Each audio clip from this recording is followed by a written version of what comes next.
Bienvenidos sean cada uno de ustedes a este cuarto estudio de la serie Limitaciones en la Libertad Cristiana. Vamos a abrir nuestras Biblias en la primera carta a los Corintios, capítulo 9, y vamos a dar lectura desde el versículo 9 al 18. En el estudio anterior hemos considerado los primeros versículos de este capítulo, y en esta oportunidad nos concentraremos en los versículos 9 al 18. Como dije en el episodio anterior, en el capítulo 8, el apóstol Pablo, bajo la dirección del Señor, estableció los límites que deben haber en nuestra libertad como cristianos. Si bien es cierto, en Cristo somos libres de muchas cosas, sin embargo, los que han alcanzado madurez en la fe, tenemos que considerar que el hacer uso de nuestra libertad como cristianos puede afectar a aquellos que recién están iniciando su relación con el Señor. Así que hay que considerar dos cosas. Primero, ¿cómo va a afectar a otros eso que hago? Y segundo, ¿cómo me va a afectar aquello que pienso hacer y que tengo libertad de hacer?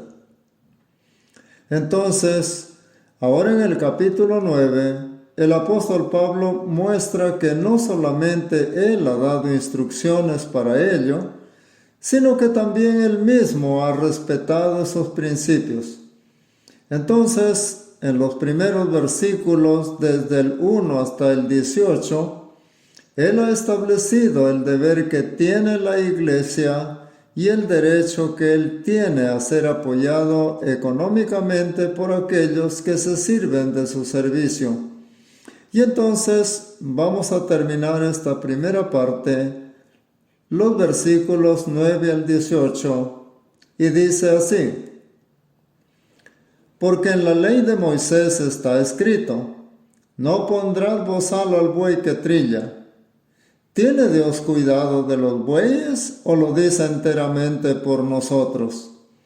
Pues por nosotros se escribió, porque con esperanza debe arar el que ara, y el que trilla con esperanza de recibir del fruto. Si nosotros sembramos entre vosotros lo espiritual, ¿es gran cosa si segáremos de vosotros lo material? Si otros participan de este derecho sobre vosotros, ¿cuánto más nosotros?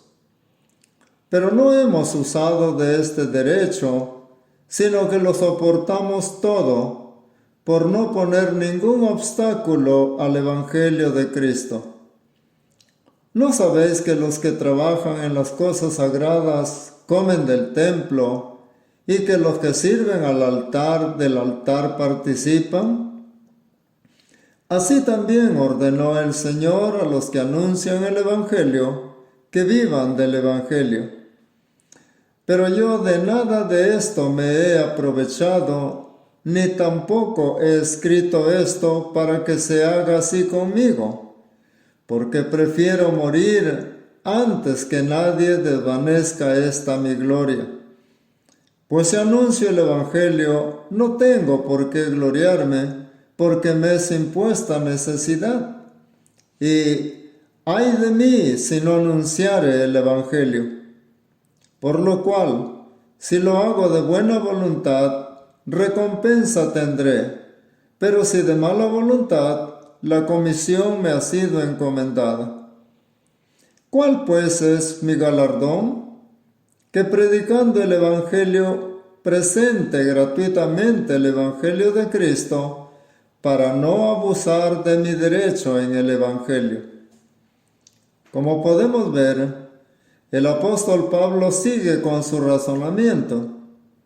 En el episodio pasado, en los primeros versículos, él empezó su discurso con una serie de preguntas, y la primera que él hizo fue: ¿no soy apóstol? La segunda: ¿no soy libre? Y así siguió realizando sus preguntas con el fin de hacer razonar a la hermandad acerca de lo que él es. Él es un apóstol, es libre. Esto es, él puede hacer lo que quisiera.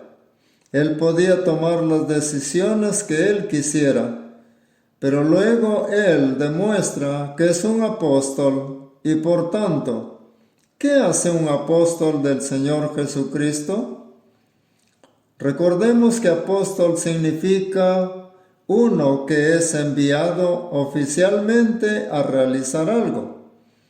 Y en este caso, al ser un apóstol del Señor Jesucristo, lo que él está diciendo es que él ha sido elegido, enviado y comisionado por el mismo Señor Jesucristo. ¿Para qué? Para dar testimonio de él.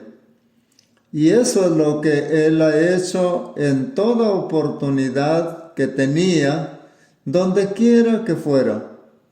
Hace poco vimos, por ejemplo, que él estuvo en el Areópago en Atenas, y él estuvo hablando del Señor Jesucristo. Siempre su mensaje fue hablar de él, de su Señor. Ahora, en los versículos que estamos estudiando, a partir del versículo 9, con el antecedente del 8, lo voy a leer. Él dice: ¿digo esto solo como hombre? ¿No dice esto también la ley? Entonces ahora, para seguir el razonamiento, él dice: ¿estoy hablando esto como hombre? O sea, ¿estoy hablando esto porque es idea mía o conclusión mía? Y luego pregunta: ¿no dice esto también la ley? Entonces él cita un pasaje muy corto en el libro de Deuteronomio, capítulo 25, versículo 4, el cual dice: no pondrás bozal al buey que trilla. Eso es todo lo que dice ese versículo en Deuteronomio.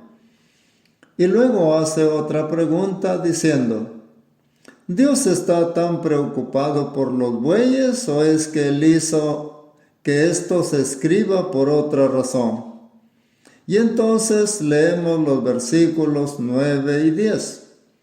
Porque en la ley de Moisés está escrito: no pondrás bozal al buey que trilla. ¿Tiene Dios cuidado de los bueyes o lo dice enteramente por nosotros? Y ahí está la respuesta. Pues por nosotros escribió, porque con esperanza debe arar el que ara, y el que trilla con esperanza de recibir del fruto. El razonamiento que él hace es que las personas al trabajar tienen como propósito el sustentar sus propias necesidades, ¿verdad? Entonces, si buscamos un trabajo y nos dan un trabajo, nosotros tenemos el deber de trabajar, pero también quien nos emplea tiene el deber ¿de qué? De retribuir económicamente ese tiempo de trabajo. Por eso es que él dice: porque con esperanza debe arar el que ara, y el que trilla también con la esperanza de poder recibir del fruto.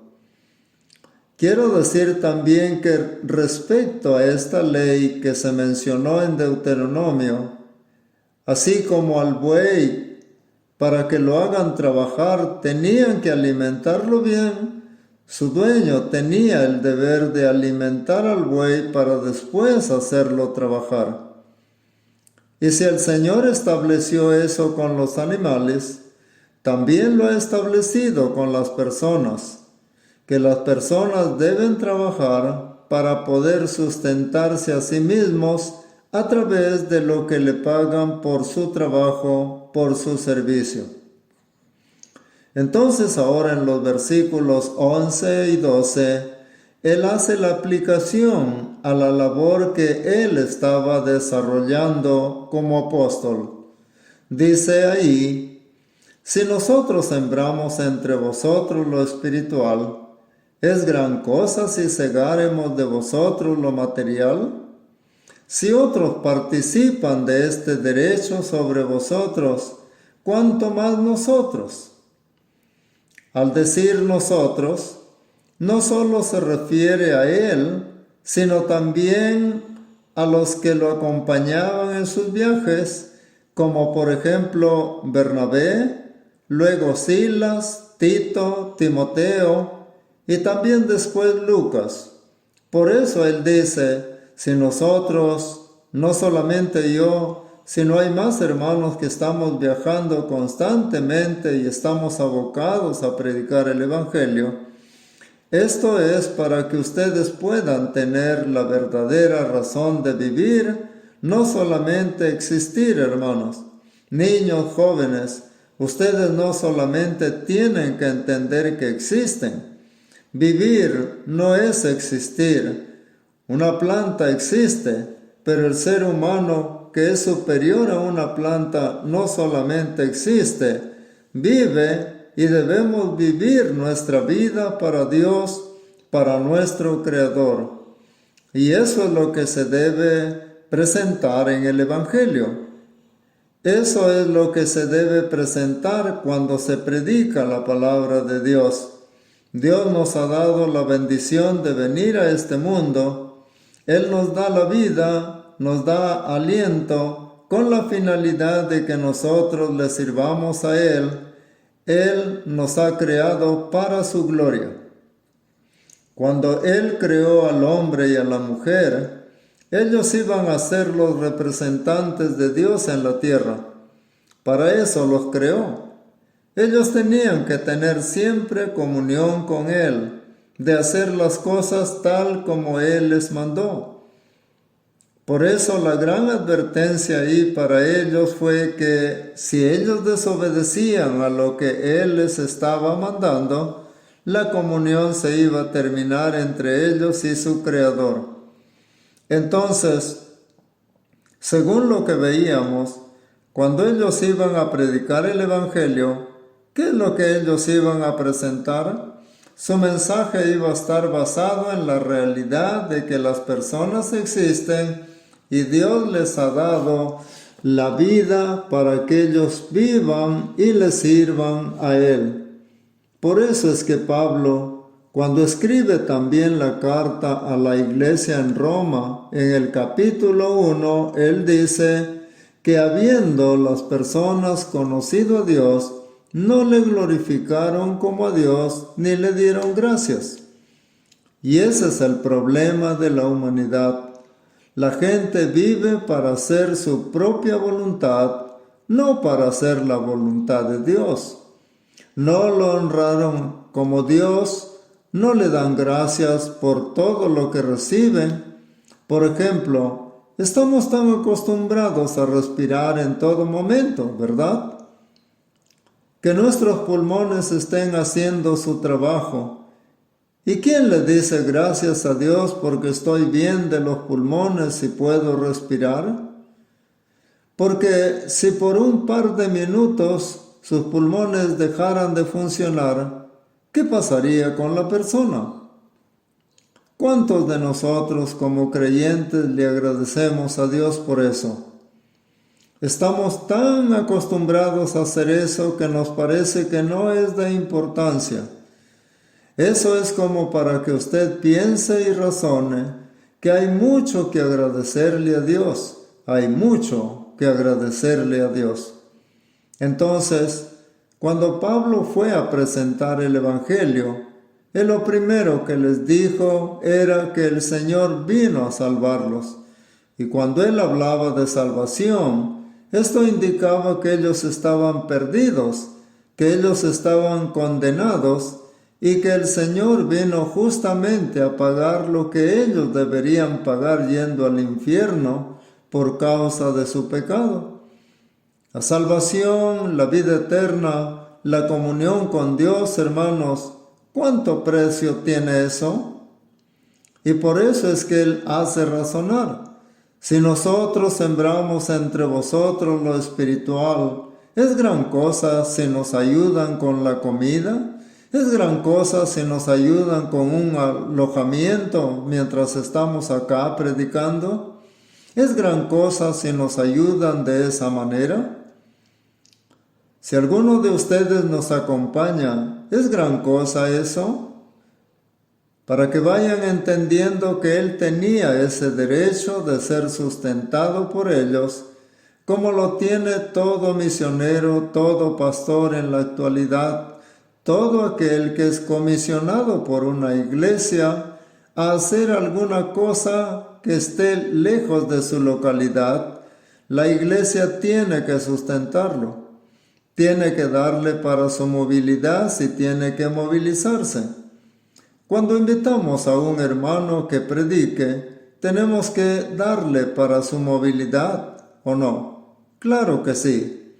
Entonces dice en este versículo 12, si otros participan de este derecho sobre vosotros, cuánto más nosotros que fuimos quienes pusimos el fundamento sobre las cosas de Dios en ustedes.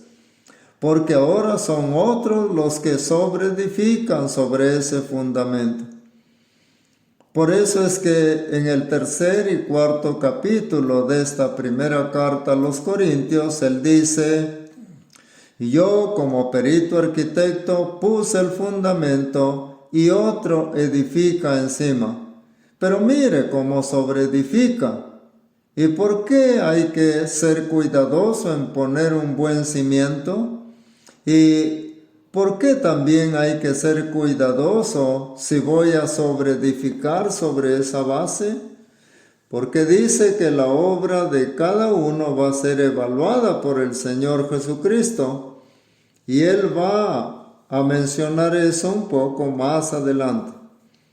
Entonces, avanzando, en los versículos 13 y 14, Él va a hablar del trabajo de aquellos hombres que han trabajado y trabajaban en ese tiempo para el Señor en el antiguo pacto.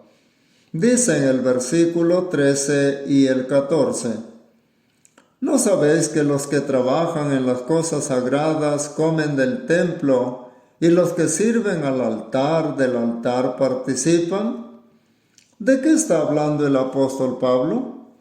Bueno, él está citando Deuteronomio capítulo 18, versículos del 1 al 5, y vamos a ir allí sin perder este capítulo. Dice lo siguiente, Dios dijo esto para los de la tribu de Leví, especialmente los sacerdotes y levitas de 20 años arriba, que eran los ayudantes del sumo sacerdote y de los sacerdotes. Dice entonces lo siguiente, los sacerdotes levitas, es decir, toda la tribu de Leví, no tendrán parte ni heredad en Israel. O sea, en la tierra como tribu, los de Leví no iban a recibir nada de parte en la repartición de la tierra prometida. ¿Por qué razón? Dice acá, de las ofrendas quemadas a Jehová y de la heredad de él comerán. No tendrán pues heredad entre sus hermanos. Jehová es su heredad, como él les ha dicho.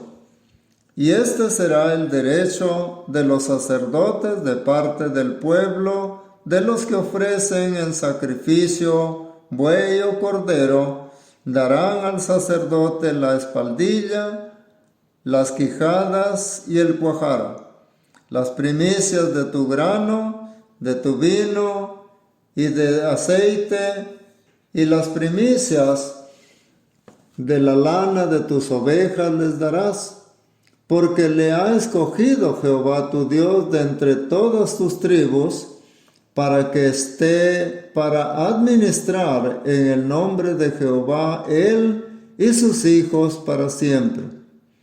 Entonces, esa es la pregunta que Pablo hacía a la iglesia de Corinto. ¿No sabéis que los que trabajan en las cosas sagradas comen del templo? Entonces, eso se estaba dando en el pueblo de Israel por voluntad de Dios. Dios estableció eso. Y ahora, volviendo a la primera carta a los Corintios, capítulo 9, en el versículo 14 dice, Así también ordenó el Señor a los que anuncian el Evangelio que vivan del Evangelio. Así como Dios ordenó al pueblo de Israel que sustentara a los sacerdotes y levitas, así también ha ordenado el Señor en el nuevo pacto que aquellos que Él envía, aquellos que llama, que Él escoge para ese servicio de anunciar el Evangelio, sean misioneros, evangelistas o pastores, si van a dedicarse a trabajar en eso, sean sustentados por la iglesia en la que trabajan. Pero trabajar en la predicación no es abrir la Biblia y contar chistes o contar cosas graciosas y luego hablar de uno que otro versículo como hacen actualmente algunos predicadores. Eso no es trabajar. Quiero demostrarle eso en la Escritura. Mateo capítulo 10, versículo 9 y 10. Esto es cuando Él envía a los apóstoles en su primer viaje a predicar el Evangelio y dice lo siguiente: No os proveáis de oro, ni plata, ni cobre en vuestros cintos, ni de alforja para el camino, ni de 2 túnicas, ni de calzado, ni de bordón. Y luego viene lo siguiente: ¿por qué iban a ir tan desprovistos ellos? Así como para los sacerdotes en el antiguo pacto, Dios iba a hacer su provisión, acá también el Señor va a hacer provisión para los apóstoles. Y en la parte final del versículo dice: porque el obrero es digno de su alimento. El mismo pasaje lo vemos en Lucas capítulo 10, versículo 7, y en este caso se trata de los 70, ya no son los apóstoles. Leamos desde el versículo 6. Y si hubiere allí un hijo de paz, vuestra paz reposará sobre él, y si no, se volverá a vosotros. Y posad en aquella misma casa, comiendo y bebiendo lo que os den. Y atención a esto: porque el obrero es digno de su salario. El obrero es digno de su salario. Pero luego también dijo: no os paséis de casa en casa. O sea, no se pasen tampoco. No se aprovechen de la buena voluntad que pueda haber en aquellos que les van a sustentar. Entonces, esa es la idea que presenta el Señor. Reciban todo lo que les den, pero no se pasen de casa en casa. No abusen de ese derecho.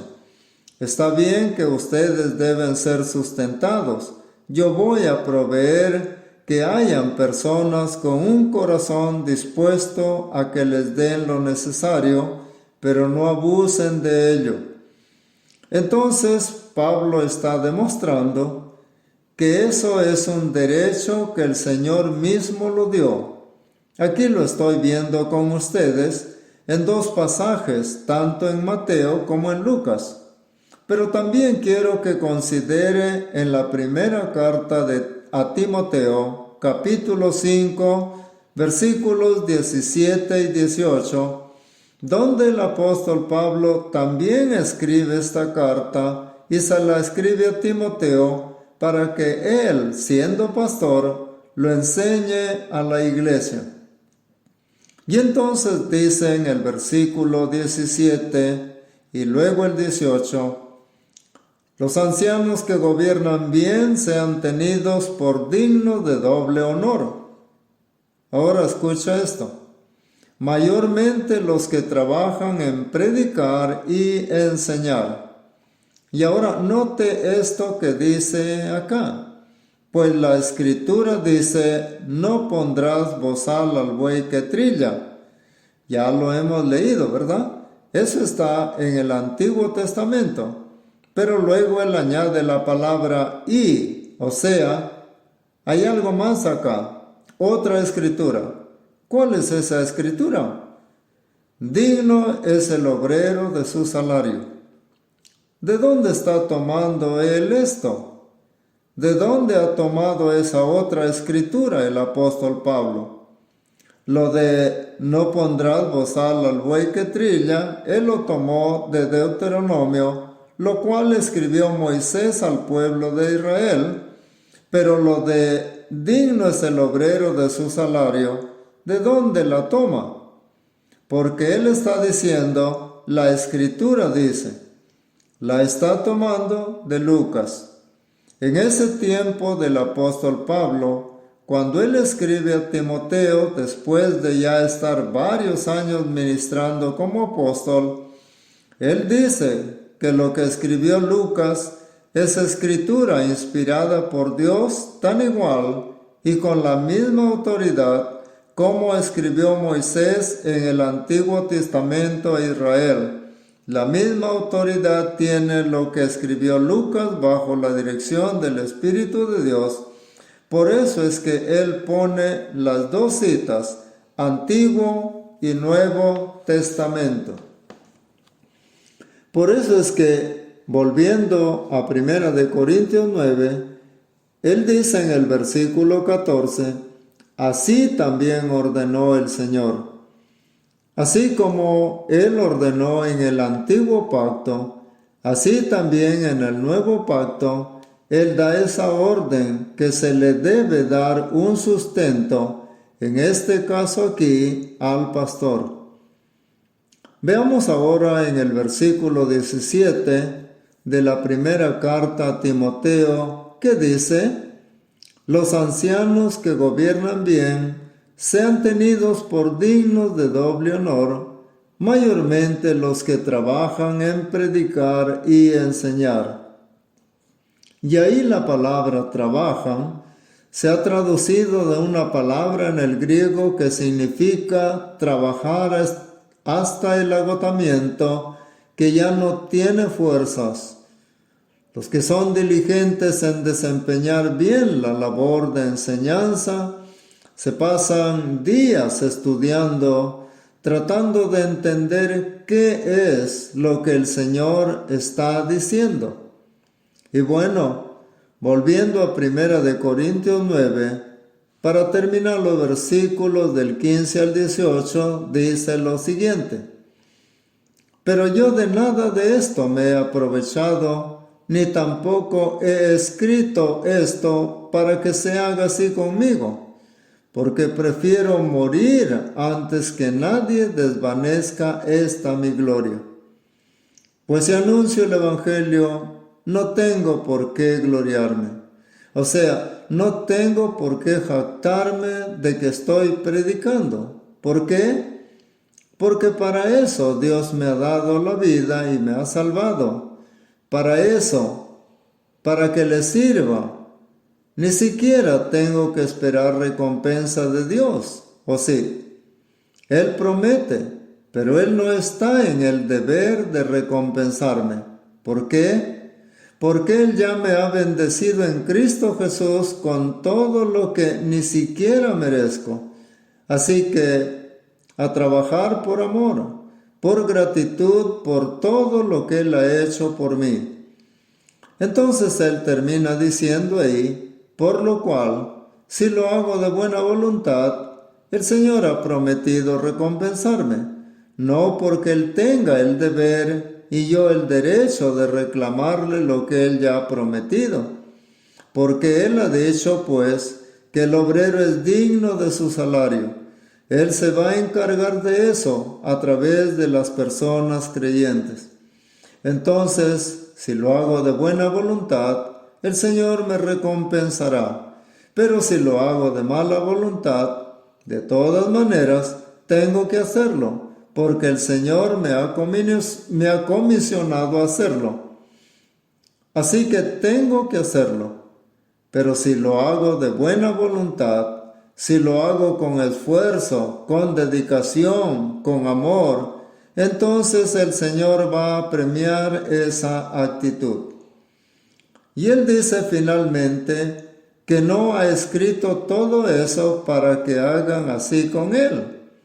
Más bien Él dice, yo renuncio a todo eso con la finalidad de que no haya malos entendidos, para que las personas a quienes les anuncio el Evangelio no vayan a pensar que lo estoy haciendo por dinero, como hay en la actualidad varios predicadores que hablan de dinero y tienen ese tema como un tema favorito y hablan siempre de dinero, de pagos por oraciones, pagos por sanidad, etc.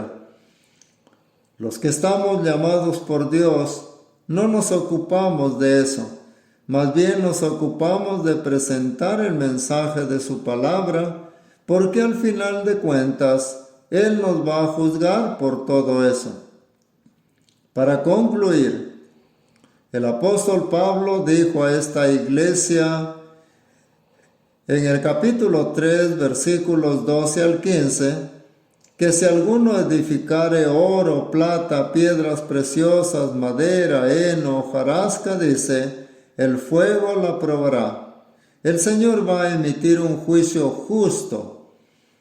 Y el que haya trabajado con material valioso va a permanecer. Pero el que con madera, con hojas secas, sus obras se van a quemar.